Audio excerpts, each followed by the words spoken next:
Jadi tujuan pembelajaran kita ini adalah bagaimana kita memahami dasar-dasar pencitraan radiologi, macam sinar, prosesnya ya, dan mengetahui biologinya.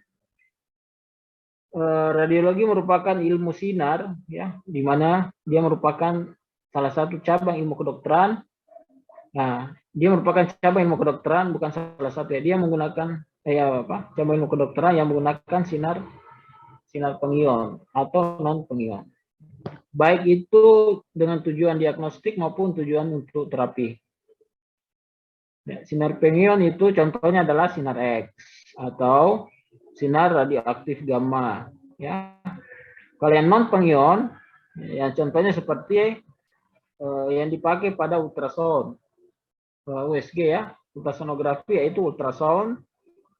Ya, kemudian yang dipakai pada MRI ya, medan magnet.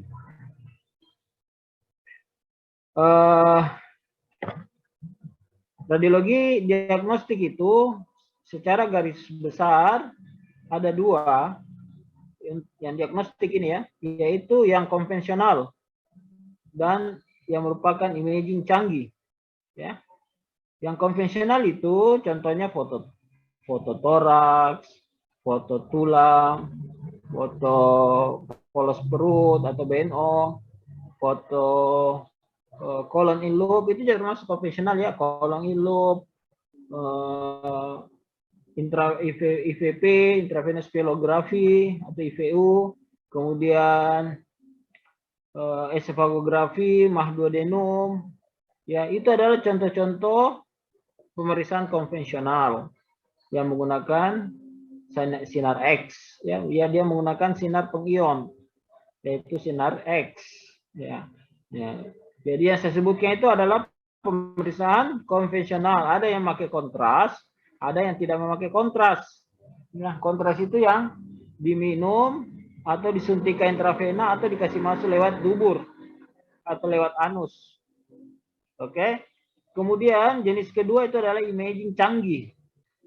Radiologi diagnostik yaitu imaging yang canggih ya, menggunakan canggih, tidak menggunakan sinar yang canggih ya, karena dia alatnya canggih. Seperti CT scan.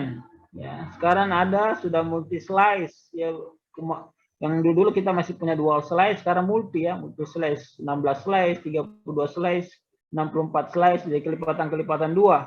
128 slice, 516 slice.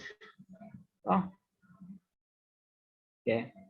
Kemudian ada USG, ya, ultrasonografi, MRI, ada kedokteran nuklir ya.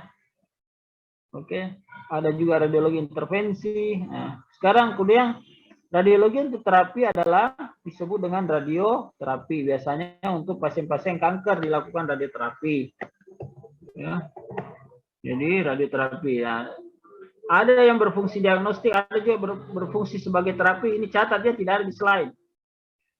Maksudnya dicatat untuk diingat saja, diketahui bahwa ada yang berfungsi sebagai diagnostik di antara pemeriksaan radio konvensional yang saya sebutkan tadi.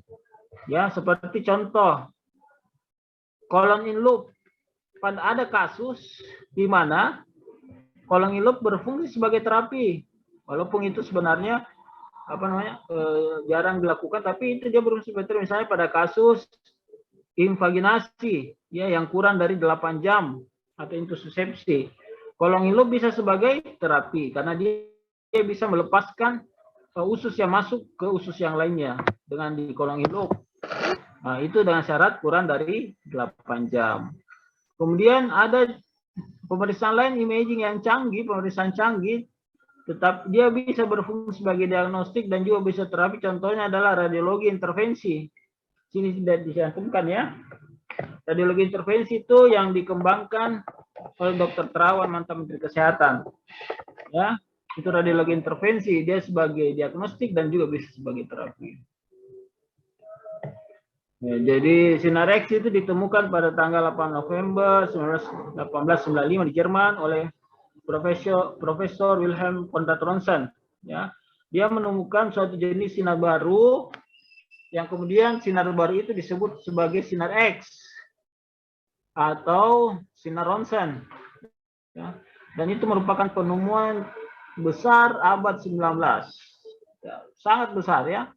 Karena kedepannya itu dari sinilah muncul foto-foto konvensional, CT scan yang menggunakan sinar X ya, CT scan, mamografi itu menggunakan radiasi sinar X.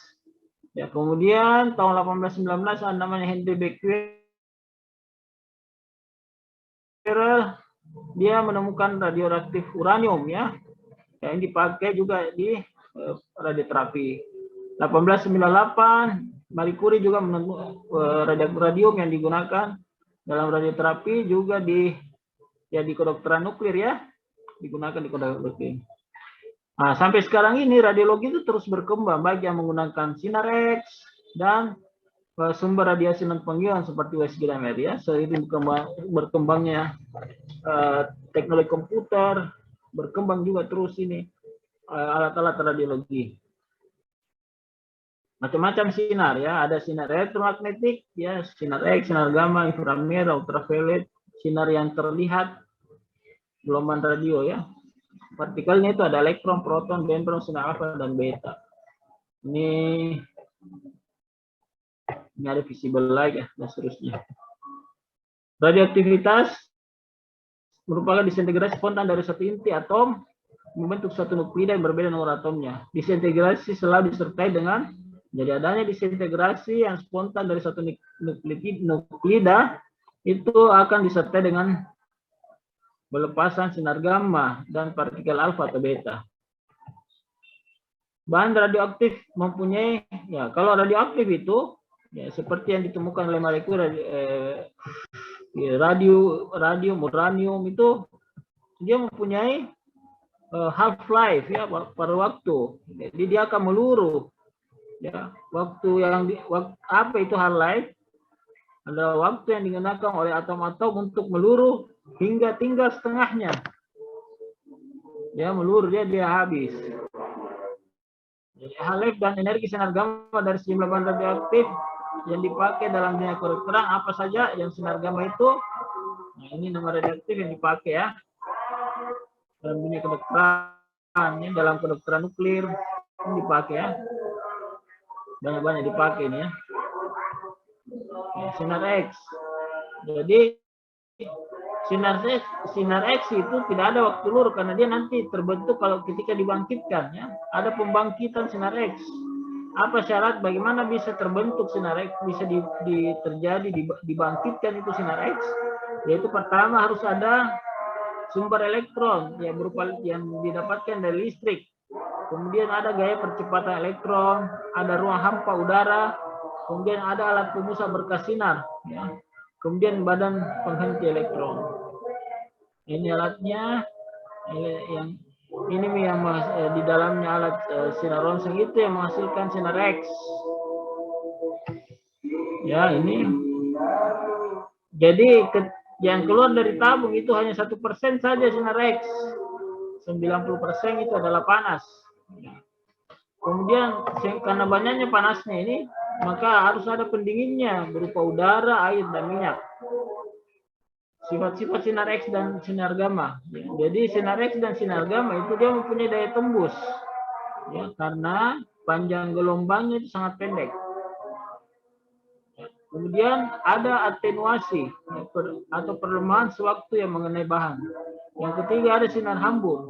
Jadi sifat-sifat sinar X ya, ada sinar hamburnya ya, ini scatternya ini yang kita takutkan biasa mengenai orang-orang yang ada di sekitar orang di foto ya. Sinar hamburnya takutkan yang kemana-mana, yang bisa kena. Makanya pakai pelindung orang yang ada di sekitarnya. Kalau memang dia harus berada di situ. Misalnya dia lagi pegang anaknya atau lagi pegang pasien, terpaksa dia harus pakai pelindung karena untuk mencegah ini scatter ya, sinar hambur. Ada kemudian efek luminescent, yaitu apa itu ya, berupa fluoresensi dan fosforesensi. Oke. Kemudian ada efek fotografis daripada sinar X dan gamma ya, ada fotografis ya, kemudian keluar dari fokus sebagai garis lurus dan memancar secara divergen. Kemudian ada efek ionisasi dan ada efek biologi. Efek biologik inilah yang kemudian ditakuti toh, berubah dan bermutasi dan sebagainya. Kalau sinar gamma itu mirip sinar X. Keduanya merupakan sinar elektromagnetik bersifat mengionisasi materi atau atom, memiliki panjang gelombang yang pendek sehingga daya tembusnya besar. Ya, ini perbedaan-perbedaan daripada antara sinar X dan sinar gamma. Kalau sinar X itu dihasilkan dari tabung ronsen yang tadi sudah gambarnya diperlihatkan. Ya, kemudian kalau sinar gamma itu radioisotop. Panjang gelombangnya itu heterogen, sinar gamma itu homogen. Pancaran radiasi timbul kalau pesawatnya dinyalakan, di-on-kan, toh, kalau di-on. Kalau sinar gamma dia terus-menerus keluar radiasinya dan spontan. Halnya tidak ada, ya, karena terbentuk oleh kalau nanti dibangkitkan baru terbentuk, sehingga tidak ada halep. Kalau ini ada, karena dia terus-menerus keluar. Ya, ini penggunanya untuk diagnosis dan terapi lebih kebanyakan diagnostik. Kalau ini terapi lebih banyak terapinya ya. Sekarang itu ada namanya gamma knife. Jadi sinar gamma ini seperti pisau, ya, untuk menjangkau tumor-tumor yang dalam, yang tapi dengan ukuran tertentu, yang kecil saja ya, kalau tidak salah kurang dari 3 cm. Nah, dengan menggunakan sinar gamma bisa menghancurkan tumor, ya, gamma knife. Kalau tidak salah ini di Makassar ini sudah ada ya di Rumah Sakit Olbros, kalau tidak salah.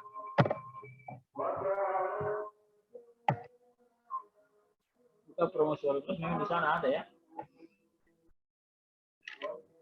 Bagaimana teknik pembuatan foto atau radiografi ya? Jadi kalau orang di foto itu ini masih yang lama ini ya, artinya proses yang jadul. Kenapa saya bilang begitu? Karena dia belum menggunakan digital dan belum menggunakan komputer atau menggunakan komputer.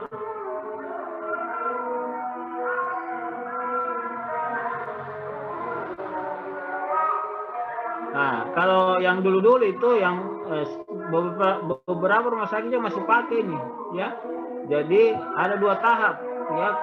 Ketika orang difoto di dalam ruangan, toh. Nah, sudah difoto, hasil fotonya tadi itu, yang filmnya itu dimasukkan ke kamar gelap, diproses. Ya. Nah, ketika orang difoto itu ada faktor yang harus diperhatikan, yaitu harus diatur itu ini kafenya, masnya ya, ini MAS mas harus diatur tegangannya dan kuat arusnya supaya menghasilkan foto yang diinginkannya. Ya, kalau orangnya besar, gemuk atau benda keras, berarti dia harus dinaikkan kafenya. Kalau sebaliknya harus diturunkan. Nah, ini kilovolt kafe. Second waktu expose, miliampere kuat arus. Jadi EMA itu menentukan banyaknya sinar X. Dari miliampere kuat arus menentukan banyaknya sinar X yang terbentuk dari foto ronsen itu. Kalau kafenya itu menentukan daya tembusnya ya.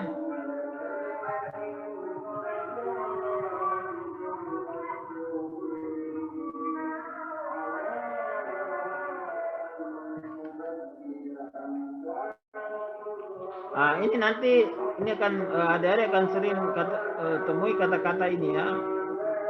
Ada sering selama radiologi nanti ataupun pemeriksaan terkait radiologi, maka istilah ini akan sering kedengaran ya, densitas, kontras ya. Apa itu densitas? Densitas itu adalah kehitaman pada film. Ditentukan oleh banyaknya sinar X yang mengenai film. Makin banyak makin hitam. Jadi makin banyak sinar X yang mengenai film dia makin hitam. Tergantung juga pada objek yang difoto itu, tergantung juga pada nomor atomnya, kerapatan dan ketebalan objek. Misalnya kalau logam Na-nya tinggi berarti banyak menahan sinar X. Jadi nomor atomnya tinggi, banyak menahan sinar X. Sehingga banyak menahan berarti kalau logam itu difoto dia menahan itu sinar, sehingga sinar berarti sinar yang mengenai film itu kurang, sehingga ketika difoto hasilnya jadi putih. Ya. Jadi warnanya putih, makanya logam itu berwarna putih kalau difoto, putih sekali. Ya, densitas logam kita istilahkan ya. Jadi kalau uang logam, ada anak-anak dalam uang logam akan kelihatan itu logamnya karena dia densitas tinggi. Nomor atonya tinggi ya, banyak menahan sinar X. Jadi warnanya putih. Oke. Itu contoh ya densitas. Nah, sinar X itu merupakan sinar X itu yang mengenai film akan mengakibatkan ionisasi Ag-Br pada film sehingga terbentuk Ag dan Br. Ya. Nah, kemudian diprocessing, dicuci ya. Nah, kemudian setelah saat dicuci, diprocessing, kemudian dia berubah menjadi Ag2O. Ya. Dari kontras itu ada perbedaan bagian yang hitam atau gelap putih terang pada film. Nah ini scatter, ada sinar hambur. Ini scatter, dia bersifat merugikan kualitas radiografi. Scatter itu menyebabkan kekaburan gambar dan meningkatkan dosis radiasi pada penderita. Jadi sinar hambur itu yang biasa kita takutkan ya, kena sinar X. Sehingga harus dilakukan usaha untuk mengurangi scatter ya. Dengan jalan ada di alat itu namanya konus, ada namanya diafragma. Jadi konus berfungsi mengurangi pembentukan sinar hambur di mana konus ini terbuat dari besi atau aluminium. Jadi konus ini untuk mencegah scatter mencari penderita, makanya ada konus dan diafragma. Konus ini mencegah atau mengurangi pembentukan sinar hambur terbuat dari aluminium atau besi. Kalau diafragma atau kolimator yang terpasang pada pesawat ronsen bisa mengatur luas lapangan. Jadi seberapa yang mana kita mau sinar, nah itu saja yang kena ya. Diatur itu luas lapangannya di kolimator yang ada di alat. Ya, juga mencegah diteruskannya sinar hambur yang terbentuk antara tabung ronsen dan diafragma. Bagaimana mencegah scatter mencari film? Ada kompresi. Nah, alat yang digunakan adalah untuk mempertipis tebal objek sehingga lintasan sinar X jauh lebih baik, jauh lebih pendek, dan scatter menjadi minimal. Pembesar jarak objek dengan film ya. Bagaimana? Jadi salah satu untuk mencegah sinar scatter itu mempertipis jarak objek dengan film. Sinar hambur kurang yang mencapai film, tetapi menimbulkan kekaguran gambar dan magnifikasi. Ada namanya filter. Ya, filter itu untuk menahan sinar X yang energinya sudah lemah.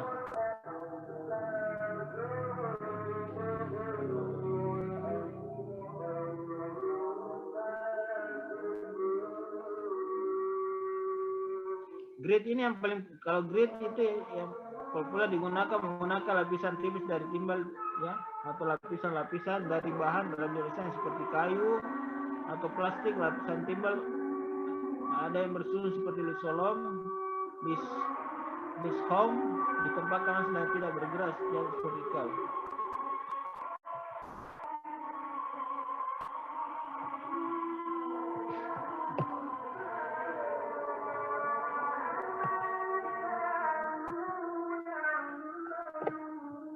Kita saja langsung di sini ya. Jadi ketika di foto itu ada posisi foto. Ya. Begini saja, kita break saja sampai sudah salat asar ya. Jadi sekitar 15. Mami kapan asar ya? Iya dok.